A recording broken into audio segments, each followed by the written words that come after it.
주께로 가까이 주께로 나오니 나의 갈 길 나가도록 나와 동행하소서.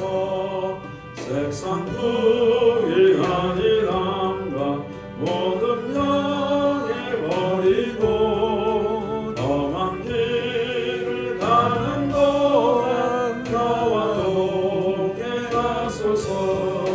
주께로 가까이 주께로 나오니 나의 갈 길 나가도록 나와 동행하소서. 모든 골짜 지나가며 험한 바다 건너서 천국 문에 이르도록 나와 동행하소서. 주께로 가까이 주께로 나오니 나의 갈 길 나가도록 나와 동행하소서. 아멘. 하나님 말씀입니다. 시편 55편 1절에서 23절 말씀 드리겠습니다. 시편 55편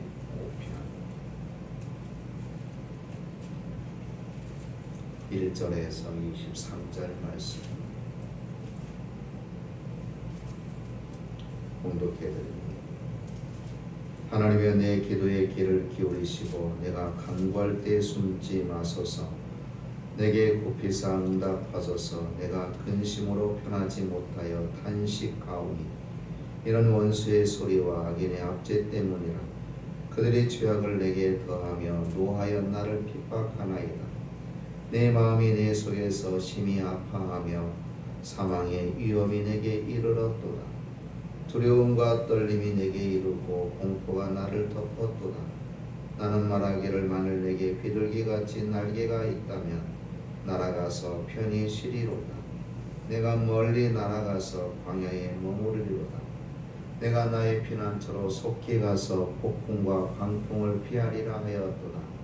내가 성내에서 강포와 분쟁을 보았사오니 주여 그들을 멸하소서. 그들의 혀를 잘라 버리소서. 그들이 죄하로 성벽 위에 두루 다니니 성중에는 죄악과 재난이 있으며 악독이 그 중에 있고 압박과 속임수가 그 거리를 떠나지 아니하도다. 나를 책망하는 자는 원수가 아니라 원수일진데 내가 참았으리라. 나를 대하여 자기를 높이는 자는 나를 미워하는 자가 아니라 미워하는 자일진데 내가 그를 피하여 숨었으리라. 그는 곧 너로다. 나의 동료, 나의 친구요, 나의 가까운 친구로다. 우리가 같이 재미있게 의논하며 우리와 함께하여 하나님의 집 안에서 다녔도다. 사망이 갑자기 그들에게 임하여 산채로 수월에 내려갈지어다. 이는 악독이 그들의 거처에 있고 그들 가운데 있음이로다. 나는 하나님께 부르짖으리니 여호와께서 나를 구원하시리로다. 저녁과 아침과 정오에 내가 근심하여 탄식하리니 여호와께서 내 소리를 들으시리로다. 나를 대적하는 자 많더니 나를 치는 전쟁에서 그가 내 생명을 구원하사 평안하게 하셨도다. 옛부터 계시는 하나님이 들으시고 그들을 낮추시리이다. 그들은 변하지 아니하며 하나님을 경외하지 아니함이니이다. 그는 손을 들어 자기와 화목한 자를 치고 그의 언약을 배반하였도다. 그의 입은 우유 기름보다 미끄러우나 그의 마음은 전쟁이요 그의 말은 기름보다 유하나 실상은 뽑힌 칼이로다. 내 짐을 여호와께 맡기라. 그가 너를 붙드시고 의인의 요동함을 영원히 허락하지 아니하시리로다. 하나님이여 주께서 그들로 파멸의 웅덩이에 빠지게 하시리이다. 피를 흘리게 하며 속이는 자들은 그들의 날에 밤도 살지 못할 것이나 나는 주를 의지하리이다. 아멘. 오늘 본문 시편 55편의 말씀은 아들 압살롬이 반역할 당시에 친한 친구였던 아히도벨의 배반을 보고 비탄하여 하나님께 간구하는 다윗의 비탄시로 되어져 있습니다. 다윗은 이 비극적인 위기에서 놀라운 진리를 터득하게 됩니다. 이 세상은 근심이 떠나지 않는 곳이라고 말하고 있습니다. 오랫동안 사울 왕에게 도망다니며 생명꾸지를 위해서 고난을 겪었던 다윗이 이제는 다시 당신의 사랑하는 아들 압살롬으로 인해서 예루살렘 성을 떠나서 쫓겨다니는 신세가 됩니다. 격동의 세월을 보냈던 다윗에게는 무엇보다도 필요한 것이 국위 영화가 아니라 하루를 살아도 평안한 가운데 살기를 원했던 겁니다. 근심이 없는 안정이 다윗에게 필요했습니다. 누가 이 절망에서 그를 건질 수 있을까요, 여러분? 다윗은 그 절망에서, 그 위험한 순간에서도 오직 하나님만이 나를 구원해 주실 분이다라는 소망과 믿음을 가졌다라는 사실입니다. 우리가 아는 대로 이 세상은 염려가 많은 세상, 근심이 많은 세상, 혼란이 많은 세상입니다. 이 염려와 근심 때문에 때로는 사랑을 찾기도 하고, 때로는 권력을 의지하기도 하고, 재물을 의지하기도 합니다. 그러나 사람을 의지해 봤는데 믿었던 사람이 나에게 등을 돌리는 경우가 있습니다. 믿었던 돈이 오히려 나에게 화가 되어지는 경우도 있습니다. 물론 때로는 잠시 그 사람이 나에게 큰 도움을 줄 때도 있습니다. 내가 의뢰했던 재물이 큰 힘이 되어지는 경우도 있습니다. 그러나 그 사람이, 그 돈이 영원하지 않다는 거죠. 계속적으로 나를 도와줄까? 때로는 믿었던 사람이 등을 돌리고 내 발등을 찍는 경우가 있습니다. 그렇기 때문에 성경은 말합니다. 오직 주님만 의지하라. 오직 하나님께만 소망을 두고 살아라. 사람을 너무 믿지 말라. 재물을 너무 의지하지 말라고 말씀하고 있는 겁니다. 육신의 공감이 찾아왔을 때에 성도는 어떻게 해야 되는가? 늘 강조하고 있습니다. 기도하는 수밖에 없다는 거예요. 다윗이 그랬어요. 다윗은 자신이 죽게 부르짖는 이유가 원수의 소리와 악인의 압제 때문이라고 말하고 있습니다. 또한 다윗은 내가 성내에서 공포와 분쟁을 보았다라고 9절에 그렇게 말합니다.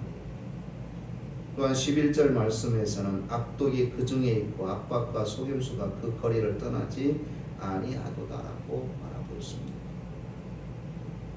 예루살렘 성을 점령하는 데 성공한 압살롬은 모사 아히도벨을 대장으로 삼고 다윗 군대를 추격할 항로를 강구하게 됩니다. 한때 다윗의 모사로서 다윗과 함께 가까이 하며 충성을 다한 아히도벨이라 그는 누구보다도 다윗의 병법과 전략에 능통한 사람이었습니다. 다윗의 속마음까지 알 정도로 그리하여 다윗의 자녀 세력을 공략하기 위한 작전이 진행 중에 있었던 겁니다. 압살롬은 그 누구보다도 잘 알아요. 우리 아버지의 약점이 뭘까? 아버지의 충성스러운 부하 중에 누구를 잡으면 아버지를 쉽게 이길 수 있을까? 압살롬이 안 거예요. 다윗의 가장 친구였던 아히도벨을 포섭해버립니다. 아히도벨은 살기 위해서 자신이 부귀영화를 누리기 위해서 그 친구였던 다윗 왕을 배반해버립니다. 아히도벨은 다윗이 전열을 가다듬을 틈을 주지 않고 속전속결할 수 있는 기습 공격을 해버리는 거예요. 왜? 아히도벨이 다윗이 어떤 사람인지 잘 알고 전쟁에서는 그 누구도 감당할 수 없다는 사실을 안 거예요. 물론 하나님께서 도우셔서 다윗이 나가 전쟁할 때마다 승리하게 하는데 전쟁이 길어지면 틈을 주면 압살롬이 질 수 있다는 걸 생각합니다.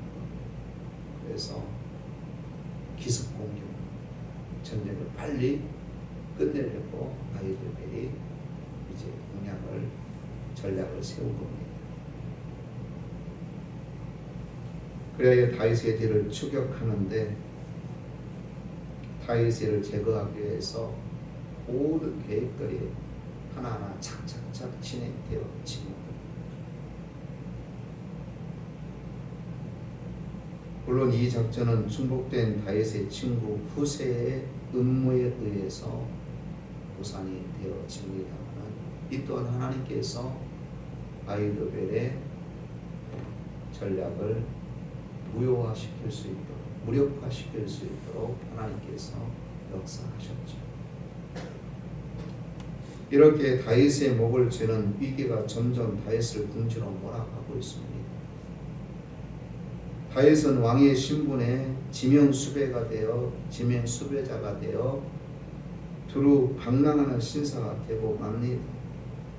거기에다가 이제는 자신의 생명을 해치려는 모의가 착착 진행되고 있으니 다윗이 입은 육신의 곤감이 얼마나 컸겠습니까? 이제 다윗은 완전한 인생의 패배자라고 해도 과언이 아닐 정도가 되었습니다. 그렇잖아요. 아들에게 왕권을 빼앗겼는데 그것도 정상적인 방법으로 왕위를 물려줬다고 한다면 세상 사람들을 손가락질 안 했을 거예요. 그런데 어느 날 사랑하는 아들 중에 하나가 반란을 일으켜서 왕권을 빼앗긴 것도 얼마나 수치스러운 일입니까? 근데 이놈 새끼가 왕권만 뺏어가면 좋은데 자신의 생명까지 노리고 있으니 얼마나 가슴이 아픈 일입니까? 근다고 아들과 전쟁할 수도 없고, 전쟁하면 누가 이길까요? 다윗이 이겨요.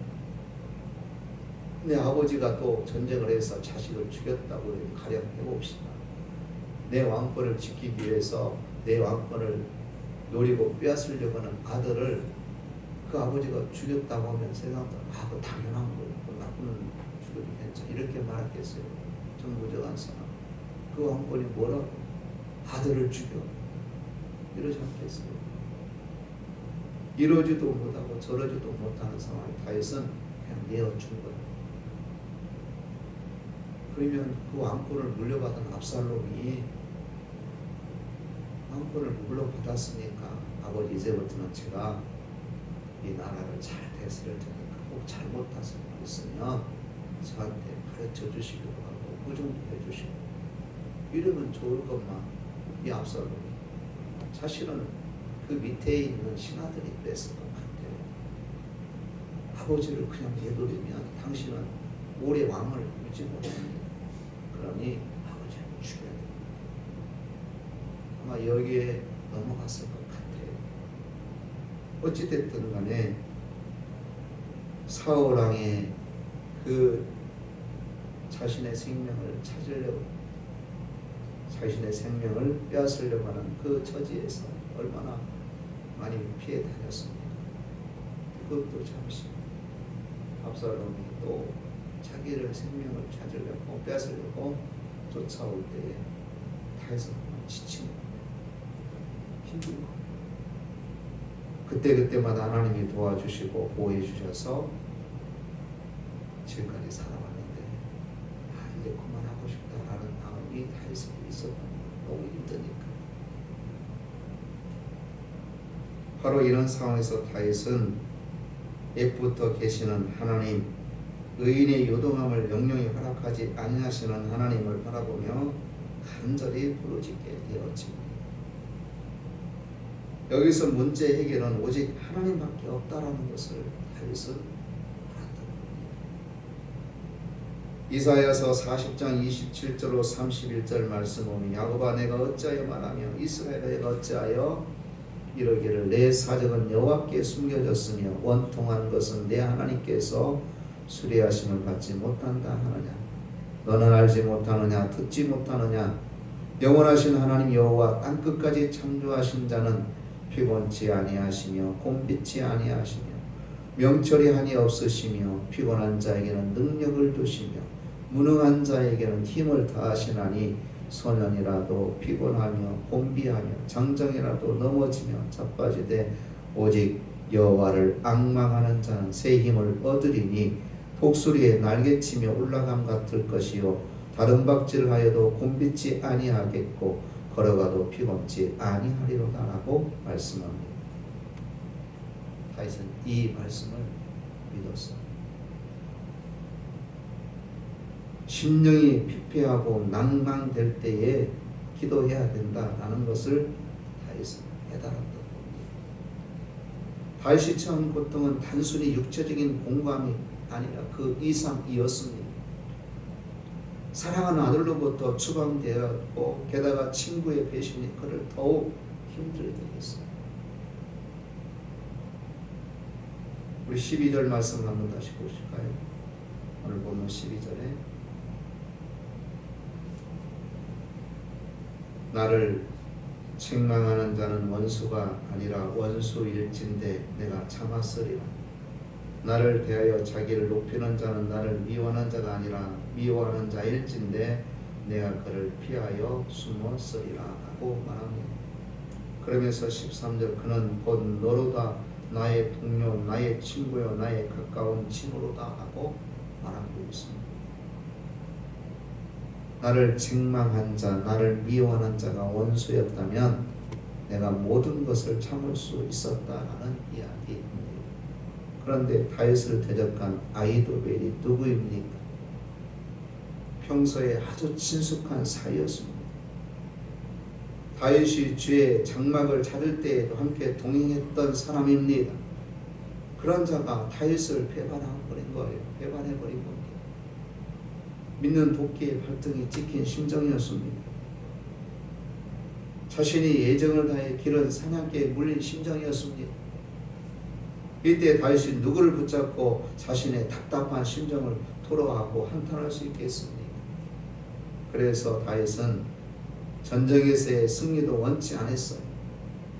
그저 모든 것을 잊고 비둘기처럼 호흡을 날아서 넓은 세상으로 나가고 싶다라고 자신의 솔직한 심정을 그렇게 토로하고 있는 거예요. 그리고 돌도 많고 서늘한 그늘도 없는 광야라도 좋으니까 그곳으로 날아가고 싶다라고 다윗이 그렇게 자신의 심정을 솔직하게 토로하고 있습니다. 그러니까 반란을 진압하는 것도 다시 예루살렘을 차지하는 것도 왕권을 회복하는 것도 원치 않았습니다. 이제 다 내려놓고 싶다. 편안함과 정말 근심 걱정 없는 그런 세상으로 가고 싶다. 그래서 비둘기가 되어서 꼴벌 아무데나 날아다닐 수 있는 그런 사람이 되면 얼마나 좋겠까. 그것이 광야라도 좋다. 다시 이렇게 자신의 심정을 토로했습니다. 그저 주님 앞에서 안식하고 싶은 마음이 평정을 얻고 싶을 마음뿐이었다는 거예요. 때는 우리도 그럴 때가 있습니다. 하는 일이 다 귀찮고 하는 일이 다 싫고 사람 만나는 것도 싫고 오직 아무도 없는 곳에 가서 조용히 살고 싶다. 이런 마음을 가질 때가 있잖아요. 다윗이 그랬어요. 그런 가운데서도 다윗의 위대한 신앙은 그 가운데서 하나님 앞에 기도하고 있다는 거죠. 하나님 앞에 부르짖고 있다는 거죠. 하나님을 찾고 있다라는 겁니다. 우리의 마음과 생을 짓누르는 무거운 짐이 있다면 무엇이든지 모두 다 주님께 맡겨야 됩니다. 왜냐하면 모든 것이 주님의 능하신 손에 달려 있기 때문에 그렇습니다. 다윗은 그 사실을 알고 하나님 앞에 맡깁니다. 여러분 맡길 때 어떤 결과가 있게 되는가? 오늘 22절 내 짐을 여호와께 맡기라. 그가 너를 붙드시고 의인의 요동함을 영원히 허락지 아니하시리로다. 할렐루야. 아멘. 우리 이 말씀 붙들고 오늘도 기도하시고 이 말씀 붙들고 앞으로 살아가야 될 줄 믿습니다. 내 짐을 여호와께 맡기라. 예수님께서 수고하고 무거운 짐진 자라 다 내게로 오라. 주님께서도 우리의 짐을 맡기라고 말씀하고 있습니다. 수고하고 무거운 짐진 자들아 다 내게로 오라. 내가 너희를 쉬게 하리라. 나는 마음이 온유하고 겸손하니 나의 멍에를 메고 내게 배우라. 그러면 너희 마음이 쉼을 얻으리니 이는 내 멍에는 쉽고 내 짐은 가벼우리니라 라고 주님 말씀합니다.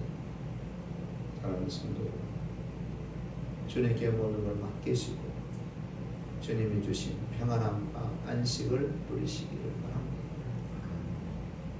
오늘 22절 말씀이 결론의 말씀입니다. 내 짐을 여호와께 맡기라. 그가 너를 붙드시고 의인의 유동함을 영원히 허락하지 아니하시리로다. 이 말씀 붙들고 여러분 승리하시기를 주의 이름으로 축복합니다. 기도합니다.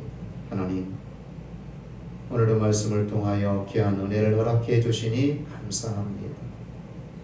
우리가 사는 세상은 한시도 숨을 돌릴 수 없을 정도로 많은 어려움과 근심과 걱정이 있는 세상입니다.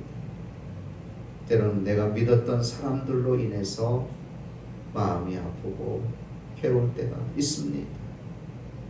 이때에 우리는 어떻게 해야 될 것을 오늘 말씀을 통하여 깨우쳐 주시니 감사합니다. 하나님께 맡기라고 말씀하셨습니다. 맡기면 하나님께서 우리를 지켜주시고 붙들어 주실 것을 약속해 주셨습니다. 요동함을 영원히 허락지 아니하신다라고 말씀해 주셨습니다. 아버지, 이 말씀 붙들고 이 말씀 믿고 오늘 또 세상을 살아갑니다. 어떤 환경에 처해도 어려움에 처해도 내가 믿는 사람으로 인하여 참으로 그 사람이 나를 아프게 하고 슬프게 한다 할지라도 하나님께 맡기는 저희들 되게 하옵소서. 그래 하나님이 주신 평안함이 있게 하시고 하나님이 주신 보호와 안전함이 있게 하여 주시옵시고 하나님이 주신 그 은혜 삶을 사는 저희들이 되게 하옵소서. 예수님 이름으로 기도드리옵나이다. 아멘. 하늘에 계신 우리 아버지여, 이름이 거룩히 여김을 받으시오며 나라의 임하옵시며 뜻이 하늘에서 이룬 것 같이 땅에서도 이루어지리이다. 오늘날 우리에게 일용할 양식을 주옵시고 우리가 우리에게 죄 지은 자를 사하여 준 것 같이 우리 죄를 사하여 주옵시고 우리를 시험에 들게 하지 마옵시고 다만 악에서 구하옵소서. 대개의 나라와 권세와 영광이 아버지께 영원히 있사옵나이다.